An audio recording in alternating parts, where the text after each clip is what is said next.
বিসমিল্লাহির রহমানির রহিম।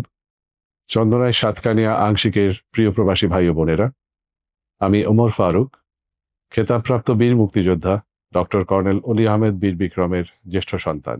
আপনাদের সবাইকে সালাম ও শুভেচ্ছা জানাই। আসন্ন ত্রয়োদশ জাতীয় সংসদ নির্বাচনে 10 দলীয় নির্বাচনী ঐক্যজোটের পক্ষ থেকে ছাতা প্রতীকে আমি প্রতিদ্বন্দ্বিতা করতে যাচ্ছি চট্টগ্রাম 14 আসনে। আমি জানি আপনারা প্রবাসে অনেক ত্যাগ স্বীকার করে, অনেক কষ্ট করে দেশের জন্য রেমিটেন্স পাঠান। দীর্ঘ 7 বছর শিক্ষা জীবনে আমিও প্রবাসে কাটিয়েছি। সেখানে আমি নিজেই দেখেছি আপনাদের কষ্ট। আজ দেশে সংস্কারের প্রয়োজন।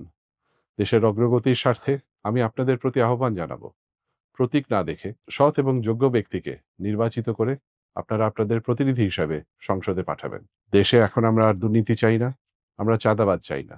আমরা আশা করব এই প্রচেষ্টায় আপনারা আমাদের সাথেই থাকবেন। সকলকে আবারও শুভেচ্ছা জানাচ্ছি। আপনারা সকলে ভালো থাকুন। আল্লাহ আপনাদের সহায় হন।